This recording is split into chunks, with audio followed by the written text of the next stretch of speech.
the Laughinghouse letter. We've been away for a while, but we've been kind of gearing up for a new season of shows. Summer is upon us. I'm Chris Rowe, a friend of Tim Laughinghouse. We're both friends from our camp days down in northern Minnesota, where we met. And it was young people. We talked a lot of politics back then too. We were full of vim and vigor. And look at us now. We're not even. Some people don't even believe we're retired, and we're still full of vim and vigor. Right. I'm gonna briefly say, summer here has been very wet in Winnipeg, Manitoba, and what we say when it's wet like this, we're not so happy because the mosquitoes have come back after years of drought. But what we say is, it's going to be a great year for the bears, because the Saskatoon berries will be out, the choke cherries will be out, the bears will be stuffing themselves with branches of this stuff and staying away from everybody else. They do their business, and it's great. So I'm not exactly happy to see a bear. I want them to do their thing and eat really well and have a great summer. So that's what's going on here. Tim, how you doing? Good. It's been a great summer, and it's really great to be back and talking with you. Yeah. We're both retired history teachers, and we like to examine current events. And Chris, can you explain what we're going to talk about today? Yeah, here's what we're going to look at. We're going to look at what the MAGA intellectuals have been talking about, otherwise known as New Right. And there's a branch of MAGA intellectuals who are discussing, specifically known as the post liberal group, or they talk about something known as post liberalism. So we're gonna, it's interesting. We hear the words liberal democracy, right? So when you hear the word post liberalism, you ask yourself, well, what are they talking about? Something after democracy? Like, what are they? Where are they getting? So we're going to take a good look at that. And we're going to look at what they're saying. I feel like in some ways this episode is sort of like a know the other side, right? Right. A little bit from The Art of War. And I would encourage folks to get in and read what these people are saying, rather than hearing about it third hand or from someone else, or I don't like what these guys are, but not actually digging in and doing the work yourself to understand it on a sort of an intellectual, or doing a little bit of academic work. So with that in mind, we're looking again at post-liberalism and people that are coming up with these political philosophies and societal philosophies. So Tim, here's the first. I'm going to pose a question to you to kick this off. So we have heard the term liberal democracy. What is liberal democracy, and what makes it historically unique from other forms of democracy? All right, Tim, jump in. That's a massive question. Sorry, buddy. Right. So most of us have an idea of what democracy is, and some of us have a sense as to how direct democracy would be voting on issues, and representative democracy is voting and electing people to make decisions and make laws and so on. And it started in the ancients, and the United States was part of starting up republics and breaking from monarchies, and getting democracy going during the modern age as part of the Enlightenment. And in particular, liberal democracy is not only the voting of representatives, but the liberal part is a real emphasis on the ideas of rights, equality before the law, and the consent of the governed, which is, of course, democracy. But there's a lot more to it. But without getting into the weeds too much, when you hear liberal democracy, the word liberal sometimes in America um, has a different connotation. Yeah. But classic liberalism or liberal democracy emphasizes the individual's their rights, Yeah. and equality before the law. Yeah, interesting, the quality before the law part too. And I was thinking to myself too, I think within that framework, when I hear the words liberal democracy, I also think about grassroots, because it requires your citizenry from the absolute grassroots level to be involved in the political process, which is always, it's a challenge, especially in a representative democracy. So I do think of liberal democracy as participatory. It should be in its spirit. Yes.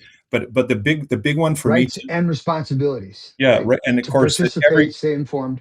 Yeah, every right has a responsibility, of course. And the other one for me is, and you and I have talked about this quite a bit, is that the government serves the people. and not the other way around. Yes. And so there's a whole other, and when we're talking about the government, I'm talking about the executive. Well, I'm not right. I I'm mean, not jumping on the I'm not jumping on the bureaucracy, and we can right. talk about that another So day. all three branches. I'm talking specifically about the executive, and I do know that from the very beginning of American democracy, one of the big worries they had was too much power falling into the hands of the executive, and that therefore backsliding into what was before. And what was before essentially was a monarchy. It was a king, Yep. taxation without representation, Yep.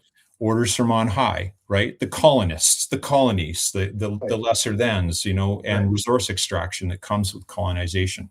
But let's jump into what's happening tomorrow. The 4th of July, Right. huge, the 250th birthday of the United States of America. It's also known, and correct me if I'm wrong, as Independence Day, correct? Yeah. By the way, just for anyone who's new to our talk, Chris lives up in Winnipeg. I live here I'm the in Minneapolis. Canadian. Yeah. We had And we had a friend at camp who used to say, "It's the Canadian again." right. But yes, I Right. am the Canadian in the Right. broadcast, so I have to ask questions like, "It is known as Independence Day, correct?" I Just have to ask right. Right. questions like Right. that. Yeah. He Right. knows a lot about the United States. He lived and worked here, but yeah. Yeah. So it's a big deal, isn't it? Right? It's huge. The Declaration of Independence. It's a huge deal. When I think about 250, you go back to George Washington. He willingly left after 2 4-year terms That's yeah. because it was a normative expectation Did rather you than know that that some people asked him to become a monarch? they did. Yeah, I read about that too. Yeah. A good friend of mine who I studied political science with, I remember him talking about how fascinated he was with what he called the American experiment in democracy, and how it was aspirational, and how it was a chance to build something that could get better over time, right? And I said to him, okay, so what's the most and this is like in my early 20s. So what was the most important kind of thing that happened in the beginning? It goes George Washington walking away from power, because that had not happened almost anywhere else in the Western world. Now, I got to be careful because there's all kinds of other cultural constructs and different forms of democracy that are out there. I mean, we don't own democracy here in Canada, and certainly in the It's a, United States. it's a It dynamic thing. right. It It's exists. It righteous. exists all over the world in different forms, right? But the fact that he walked away from power, as opposed to trying to accumulate power, right? Trying to make the executive more powerful than the other branches. So, a question for you is, on this 250th birthday, on the verge of, Right. compared to its founding in 1776, what do you think is the present health of liberal democracy in the United States today? Right. Well, the the short answer is that over these last 250 years, we've become more democratic. But there, things like money in politics and some corruption, some unequal representation. um, there's concerns. There's always we're aspiring to the very best, and when we come up short, we're always working to go for the aspiration. So how have we gotten better? Right? Has there been progress? Well, obviously, it was landowning white males that Right, were allowed to vote, and they set up a constitution that wasn't fair, right, but it was more fair than what they had under the monarchy, and over time, um, um, whole new people were added into the voting population, including former slaves, right. women, and really the final the second revolution was the civil rights movement of the 50s and 60s. 1965, right? Yeah, Voting Rights Act. 65, 65, the Rights Act. Um, um, Many of our viewers would know about how um, during Jim Crow, a lot of people, particularly black people in the South, were not allowed to vote. And so in 1965, the federal government insisted on allowing everyone to be able to vote. And but today, when I see all the commercials and all the money in politics, that must be having a corruptive force. And I'm concerned about how right at the beginning when we wrote the Constitution, we gave two Senate votes to each state.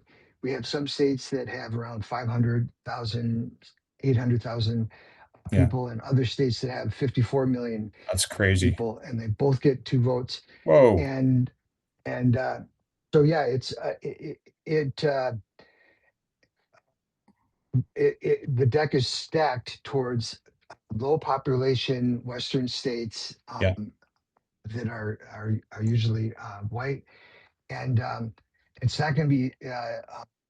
It's an ongoing process to work towards equal representation. It's But interesting that I think we should pick that. We'll definitely pick that one up. yeah, I kind of knew a little bit about that in terms of representation, but we could talk about electoral reform. yes, That yes, I think we had some listeners who were saying, why don't you guys pick up electoral reform and run with it? I'm gonna throw something else in about where we are, the present state of liberal democracy in the United States. We did an early show. In fact, it was one of our first shows. We talked about how international organizations came in during the election where Joe Biden became the president, right? So it was Trump 1.0 during his presidency, right, but the basically the executive of the United States invited in European institution or European movement or who go in and they analyze the health of democracies, and specifically they look at the vote. And one of the right, things that struck me, and then I looked at another organization. There were actually three organizations that came in to analyze and take a very good look at that specific election. And one of the things right, they said was that, on the grassroots level, um, there is very little fraud across the board. And in terms of comparing it to other democracies around the world, they said in the grassroots level democracy, especially the voting processes, during, and post were very healthy. They said that So the so if you don't mind, yep, right? The short answer is we've made a lot of progress over these 250 yep, years, and there's still improvements that we need to make. absolutely from the very beginning. All right, let's go to the next. I got another question for you here. So these these post liberalists or the new right, part of the MAGA intellectual umbrella. They've created a critique of liberal democracy, and you and I've spent some time reading articles and reading published works by Patrick Deneen and Adrian Vermeil, right?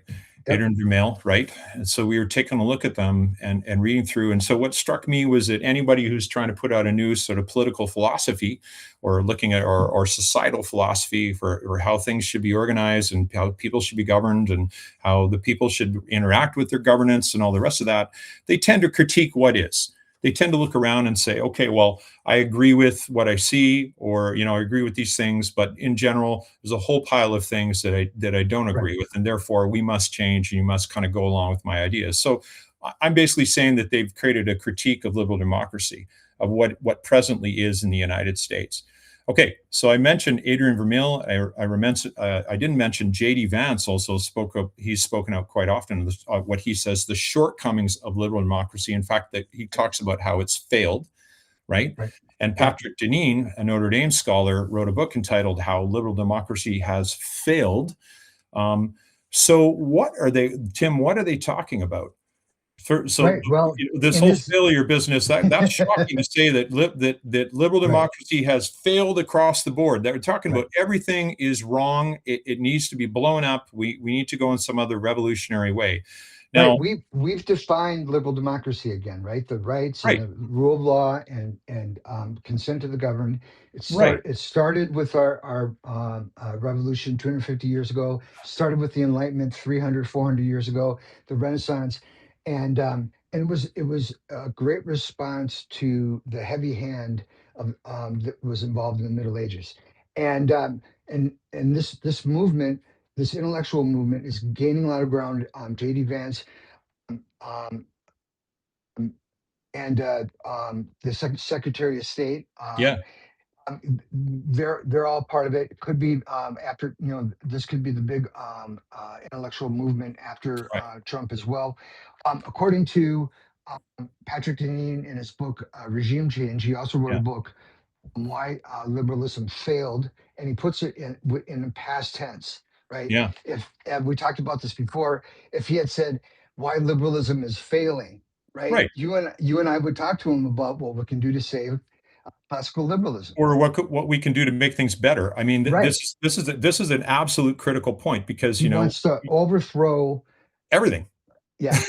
Okay. And and this is his motive. He says there is massive economic inequality and the breakdown of family formation, cratering rates of childbirth, rising numbers of deaths of despair, widespread addiction to pharmaceuticals and electronic distractions. Yeah. And I listen to that, and I think, yeah, these are problems, but correlation is not causation, right? Okay. Okay. Okay. Right. He's basically he's correctly saying this these are the problems, and so we must get rid of liberal democracy.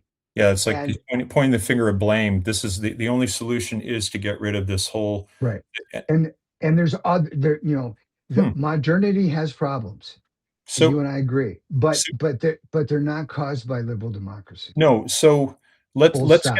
let's get to essential question. So, what is post liberalism, Tim? All right. Okay. So it varies a little bit from author to author, Right. but Patrick Deneen goes uh, is a leader of that. Like you said, he's a professor at Notre Dame, and his book said that liberalism has failed. And I just gave you a taste of the things that he points to. There's all Yeah. kinds of things that we can do better. Right.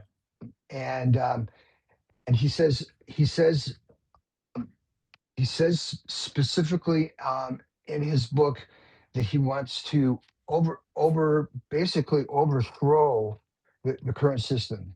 Right. What is needed, in short, is regime change, the peaceful but vigorous overthrow of corrupt and corrupting liberal ruling class, and the creation of a post-liberal order in which existing political forms can remain in place as long as they fundamentally different ethos informs those institutions and personnel who populate key offices and positions.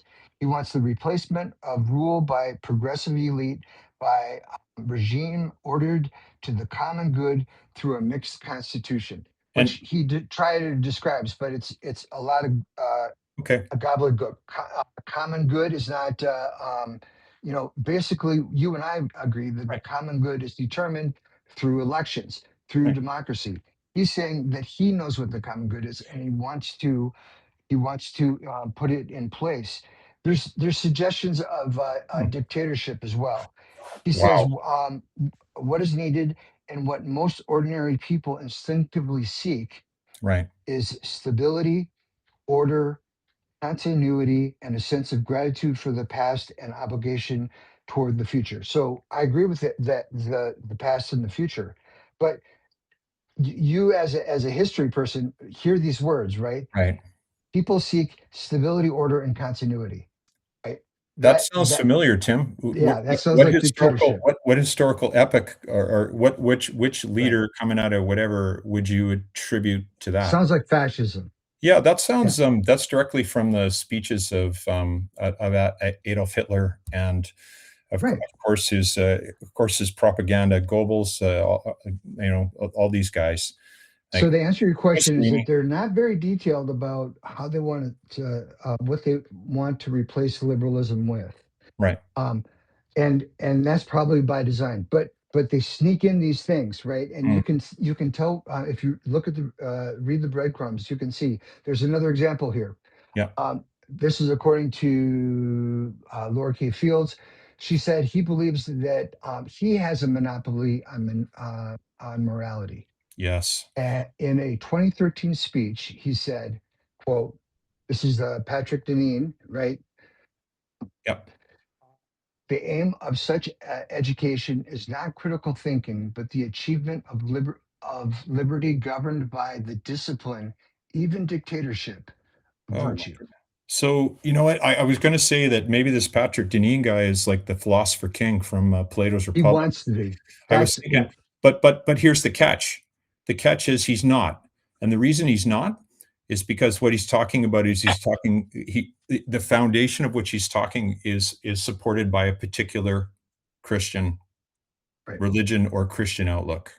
Right. So, whoa, whoa, whoa, so, And he says that he wants to allow religion in the public square, and that's a that slippery means slope. that means in public education is going to be Parent Christian school. specifically oriented, which leads us to the place of no separation between church and state.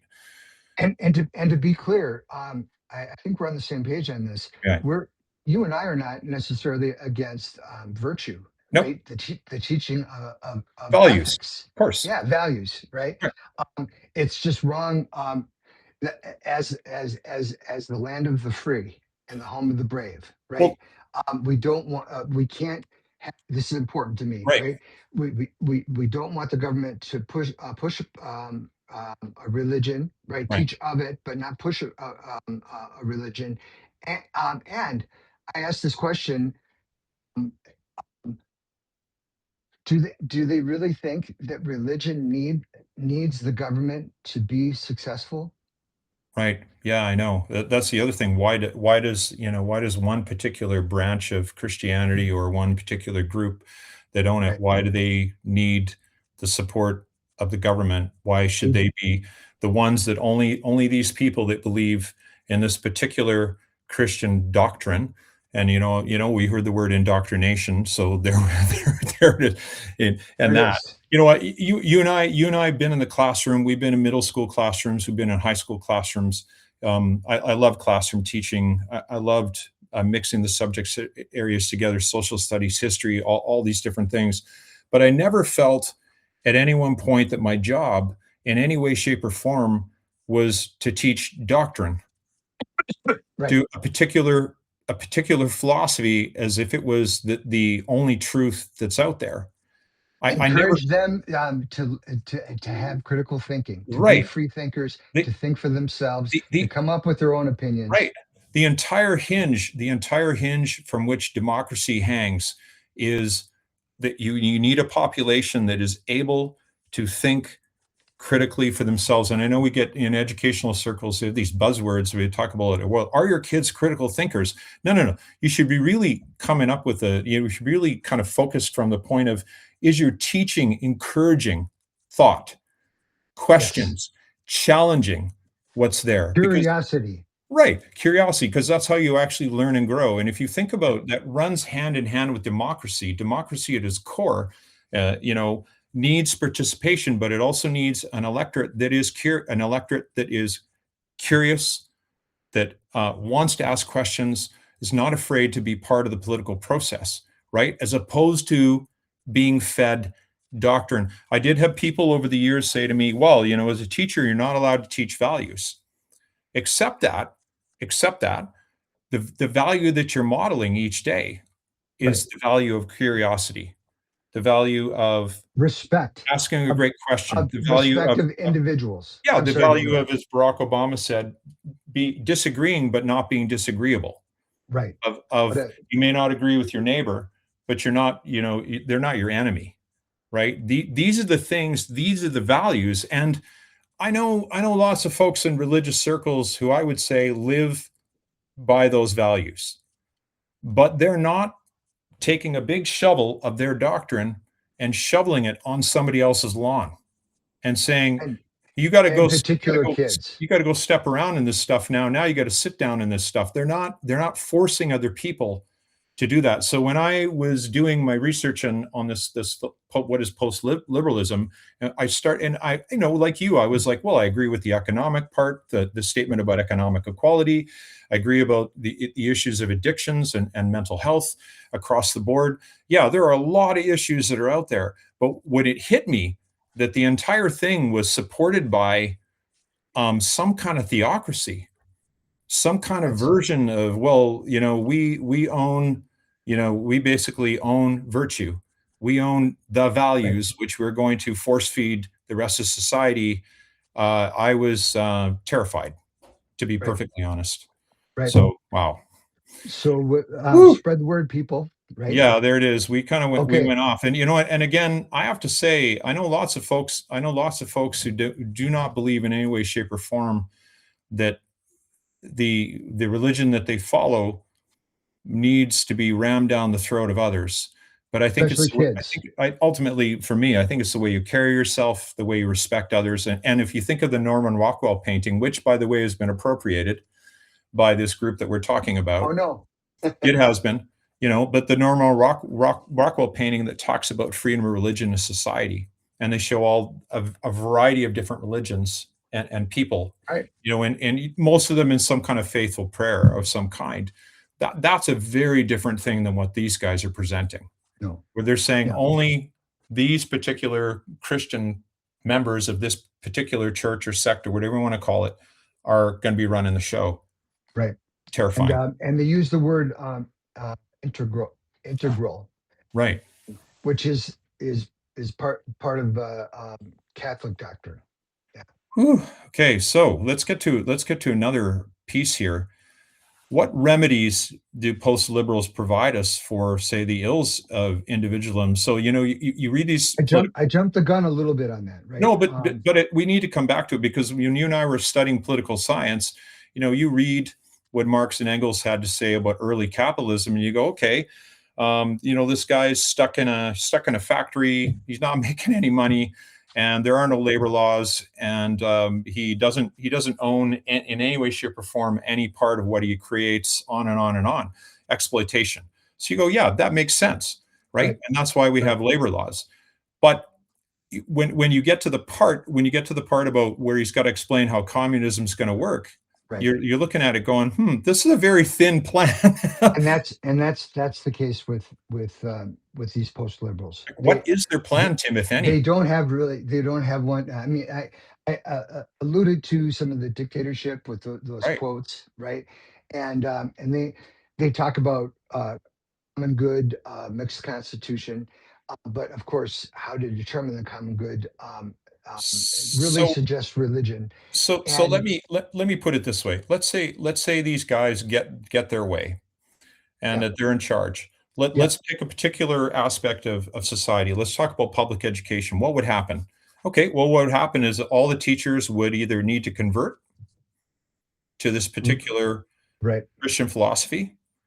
All the administrators would have to be of that similar stripe, and up and up and up, all the way up the ladder. They would probably have to take some kind of an oath or take some course or go through some training, program, convert, training, convert or something like that, and then you would have all the different things are going. Now, I had heard JD Vance say, "Well, of course we would have freedom of religion," but think about that for a second. right, What if you're Muslim? What if what if you're Hindu? What if what if you're atheist? yeah.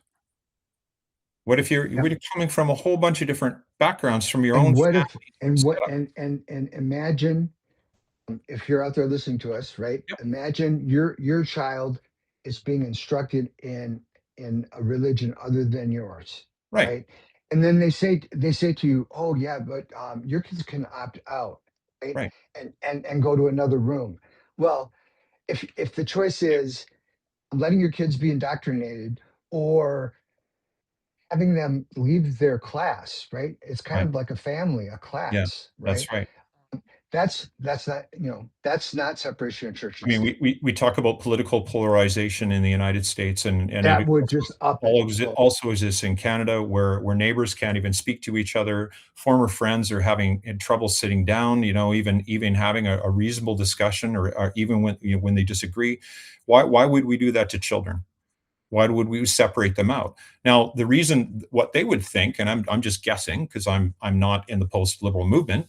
What I'm guessing is they would say, well, because we own the truth and we own the common good and we own virtue and we know what is right, then this is what has to happen. They wouldn't even question it. It would be right. an unquestioning approach to your child's education. And there'd be a lot of teachers that would be struggling under the strain of that. Now that I have a friend from China. I'm going to jump in this one over, and she explained to me some of her experiences being in the classroom. Okay, well, what did the classroom look like for her? Well, she knew that there were two students in her classroom who were there to inform on the teacher, Right. and who was known they were there to actually inform on the other students. Or And that happened in my class. I had some yep. Chinese students that informed on another Chinese student. Yeah. And how different. And then the other thing too is that she got called up by her teacher to the front after the rest of the students had left. The teacher very quietly said, "I really appreciate the questions you're asking in class, but you need to stop asking questions." Oh, And she said, yeah. "Why?" Because she said, "You're coming off as too Western." To be now, I'm in danger of saying, well, you got to act like you're in Western culture and all these different things. But I would say that I would say the basis, one of the basis, pillars of democracy, liberal democracy, is ability to participate. In order to do that, you've got to educate yourself, and you've got to be able to ask good questions. So I don't think it's really a point of indoctrination. Now, if you don't want to ask questions, no one's going to force you to ask questions, but it is a key skill. So that's just a snapshot example of what it would look like. Well, now we're into Margaret Atwood's work, Right. Right. right? We're into The Handmaid's Tale and all these other things. Very All interesting, right. terrifying. So that was number four, It right? was number four. So let's Okay. go here. Let's take a brief. We're going to take another brief stroll through history, and we want to kind of better understand what post liberals are saying, or post liberalism is saying, about just what they're really saying about kind of like the society we live in, and what would really be created. And you and I, when we talked about preparing for this, we thought no better age to bring up than the Middle Ages in Europe. Right. Which is So counterintuitive. right. But so first of all, I want to give a shout out to the Rust Belt Reader, Oh, thank you. which I note jumped on a couple weeks ago. Thanks for hanging in so far. Yeah, There is a payoff at the end of this quick historical interlude, and then we're going to tie it up. thanks. But just a review of what we've been doing so far is really putting a spotlight on post liberalism.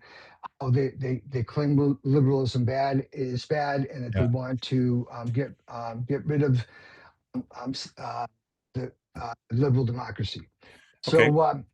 So so yeah, before the modern world, before the Enlightenment, before the Renaissance, be- uh, before liberal democracy, um, there there was the Middle Ages, um, and and the church was an important part of everybody's life, A huge, and in fact, a controlling element in a almost controlling every element. And aspect it of and everybody's it's life. and it starts with the idea, and of course, most as many of you know, the church in the Middle Ages is the Catholic Church today. Yeah, They were instructed that they needed the seven sacraments from the church in order to go to heaven and avoid hell. yeah, And so the mindset for most people during the Middle Ages is, how can I get to heaven? Right? right. And religion was the most important thing on people's mind, Yep, and so that dictated everything. And of course, they were taught that there was a hierarchy, and some people were more important than others, and you couldn't move up. And even just wanting to move up, right? right. And you alluded to this with the Chinese thing. Just wanting to move up would be against God's will, because Yep. God is the one who set up the hierarchy.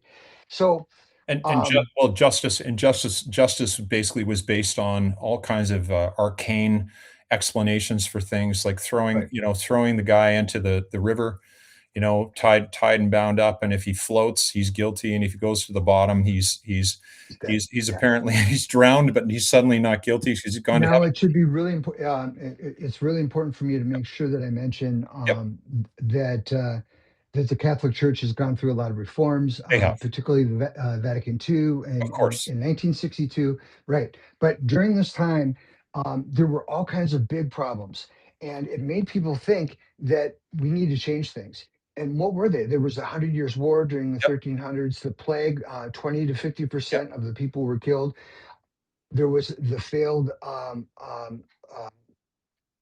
shoot crusades, right? Oh yeah, yeah, of and course, and the whole crusade. and Yeah, the church couldn't do anything about the plague, right? right. But they said that they could do things, but they couldn't.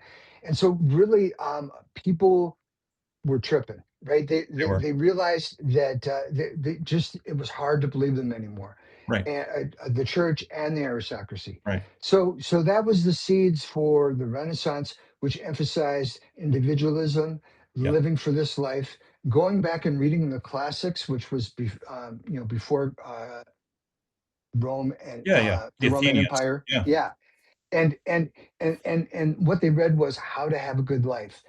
This life was not meant to be enjoyed. Happiness in this life was not part of the Middle Ages. It was getting to heaven. That was what was important. Well, the Enlightenment and the Renaissance said the pursuit of happiness right. is important. We were made in the image of God, right? So Right. our lives are important, Yeah. and so this is all at stake. And Um, and uh, I'm gonna yeah, throw go one ahead. other thing too, really briefly. Another huge part of the Middle Ages was keeping your head down. Right. If And you were if you were in the if you were in the lower rung of society, which is most everybody, and especially if you're a woman who knows how to how to make medicine from certain plants, and you right. get caught doing that, well, then you've done something terrible and ungodly, because there was no reliance on reason, there was no reliance on science. So you got a whole massive vulnerable class of people that got to keep their head down and hope that Yes. they don't run And afoul, don't run and not afoul of the ask church, questions. don't ask questions, don't run afoul of the church, don't run afoul of the aristocracy. And there is no rule of law, really. There are laws, right? But not equality before But the the law. power, but not equality. The powerful get to do whatever they want. Now, some people may, be listening, say, "Well, that's just like now," and there are some parallels to the here and now, definitely. And Well, let's go ahead. Let's go ahead and do that. Remember, we want to yeah, press forward. Um, so yesterday we were talking a little bit about some of the similarities today in the Middle Ages. yeah. So a huge similarity I was thinking of is if you think about education in today's world, if you're people, I try to read a lot of different things, even the things that I don't agree with, and I ask myself, I seek to try to understand what people are saying or what people are doing, and I go, okay, well, that's clearly propaganda because it lines up with these things. Or wait a minute, this is more journalistic because they're Right. doing these other things. And over time, you develop that But yeah, ability. you develop that skill. But what's happening in this day and age is people camp out with their group, and they don't leave their intellectual group or the group where they get their news from.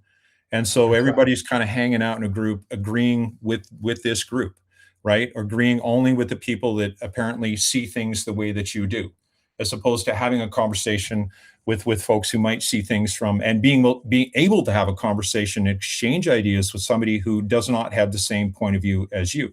Like, these are very important things. So in the Middle Ages, well, what's the parallel there? Well, the parallel is, the church has got the thumb on the people so directly. They're just hammering down on the people. There's no public education. So what do people have to rely on? They have to rely on maybe some information you get from your family, right? And superstition. You got to rely on what the powerful are telling you. So And you're keeping your head down. you're keeping your head down. It's kind of like I'm being a bit crude here, but it's like a mushroom factory. You're in the dark, and you're kind of like, you're consuming certain things. But if you think about what's going on now in the modern age, a lot of people are stuck. They're only, it's a lot of hard work to think. So they're kind of stuck in their group and they're not moving beyond it. And this is detrimental to democracy because we have to have exchange. We have to be able to debate. We have to be able to disagree but not be disagreeable in order to have a democracy. It's the heart of it. So I would say that that's a huge parallel in there. Another one, conspiracy theories. Again, Oh my back to, gosh. where do people get their news from? If you think about communication, that's another one too. There were a lot of theories about, well, Like the burning of the witches. reason, That's yeah, the reason the conspiracy plague, theories. the reason the plague happened in this village is because they were all wicked. Right. you know. Right. And if you go back in time, into different periods of time, basically you could say that Emperor Nero, never died from ancient Rome. He's still around. Elvis is still around. You could get all these kind of conspiracy theories, but we do live in this kind of period of conspiracy theory because there are a lot of changes coming at us, a lot of societal changes, environmental changes. There's a lot of pressure, right? So people are diving into conspiracy as opposed to using logic and reason, and sorting things out. So I think those are some reasonable parallels. I mean, it sounds crazy, think Middle Ages, but do the post liberals want to? Would they be moving us back, Tim, in your opinion, back into Right. some backslide to Yes. Yes. They try to hide it, right? They try to talk about they want to replace liberalism and move forward. yeah? But that would be more believable if they would just say that we won't want to improve or reform liberalism. So you think What you think if they were actually being honest, they would say that, hey, we want to go back? our particular Christian religion is the way people should think. It is the kind of leadership we need, and therefore everybody in the government and in schools, anyone who's a federal employee has to be of this stripe, has to be, spouting doctrine, therefore indoctrination. Yeah, and at a minimum, if you think of a continuum of one side, individualism is encouraged, and the other side, it's discouraged, right? Yeah, And community to an error, and individualism to an error, right? You and I, think that we should, encourage individuals without, total nihilism, right? right, Uh, Um, and but they seem to be way over here, right? right. And the community at the expense of the individual. They seem to not care about the individual. And so um, Yeah. that you have to call bullshit. Yeah, I think so too. Like I think you and I agree that rampant individualism coupled with capitalism has not been necessarily very good for the environment. Right. Right. And I Yeah. think that's the understatement of all time. But I think that the individual being able to, freedom of speech, Ask questions in class. freedom of conscience, freedom of association, and Separation of and church and state. individualism does leave to community, the health of communities as well too. It's not 100% just me, myself, and I. There's more to it. Individualism actually leads to participation in politics, for example, and grassroots movements. There are many, many different ways to kind of look at it. So let's kind of get down to kind of the end here. I How can, do how yeah, I do can tie it up. yeah, how do you think post liberals theories, and present, how do they line up?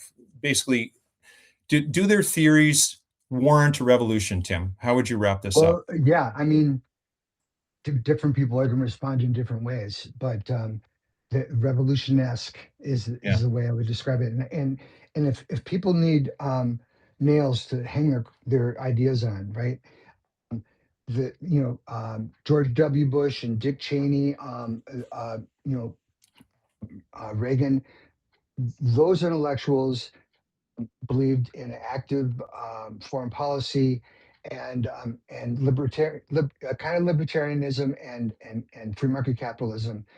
The new right, which includes nationalism, neo-reactionary, and what we've been talking about today, post-liberalism. MAGA intellectuals, they don't represent all of the MAGA supporters, but No. these are the works that the young MAGAs are reading. The staffers of Congress and the White House and the internet, and we need to be aware of it, and we need to make sure that people are aware of the values that keep our nation going in the right direction and espousing progress and curiosity and Well, individualism. and Stay alive. Yeah, aspirational democracy, right? That we aspire to be better. Can you hold that book up again? The one Yeah. that you had, Patrick Deneen. So So the first big one was why liberalism failed, and that was Right. 2018. This was, I think, 2025, and he um, tries to explain what he wants in the future, but Right. again, it's pretty vague. And then I also want to put a plug Yeah. in for this book by Or Laura Field, that describes what I was just talking about, the MAGA new right, the MAGA intellectuals that are going rogue, and they have purchase, yeah. and it's really concerning.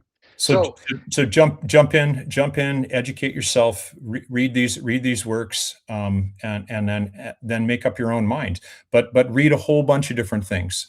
Read a whole bunch of different critiques of these works, and then try to get kind of a balanced view. And again, I think when you and I read some of the works from Proctor and Mead, we didn't necessarily disagree with everything they're saying, right, but the foundation of it, whoa, shaky. You're almost yep. like peel the onion to a certain layer, and then you get to a certain layer of the onion, you're going, "Whoa, whoa, whoa, whoa, whoa, what's going what do you mean? What do you mean I'm gonna be ruled by a particular, religious group?"